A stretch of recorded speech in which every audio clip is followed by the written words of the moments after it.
I saw a clip of Shaykh Salih Luhaydan, rahimahullah ta'ala. Someone asked him about people that praise athletes among kuffar, and they say, good things about them and things of this nature, or they love them. They love them, and the justification for loving them is that they're great at certain skills, they have certain skills, or because of certain things that they say. Is this permissible? The Shaykh said, La shak, no doubt that this is not permissible. He said, if you understood that those are the enemies of Allah and the enemies of Islam, no matter how much you are fascinated with what they say or what they do, he said, you would know if you understood that they are enemies of Allah and Islam, no matter how much you're fascinated with what they say or what skill they have, that should never overweigh the reality that those people are the enemies of Allah subhanahu wa ta'ala.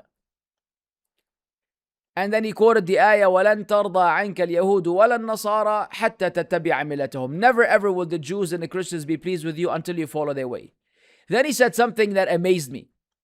He said, if you're fascinated with their sweet statements and their decorated statements, then try to invite them to Islam.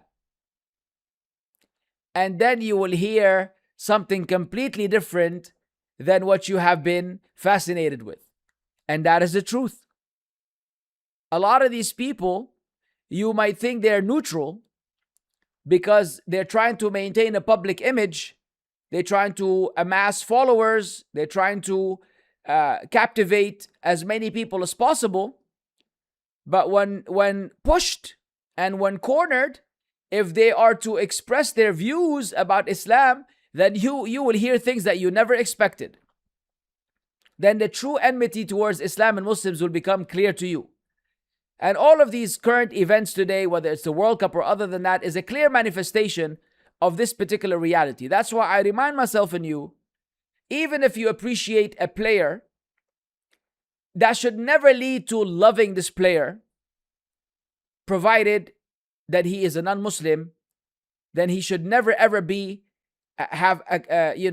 occupied a segment or a section of your heart where you show love and compassion to an enemy of Allah subhanahu wa ta'ala. Because when it's all said and done, if these people don't embrace Islam, they will burn in hell eternally. So get your priorities straight and don't be fooled by the hype.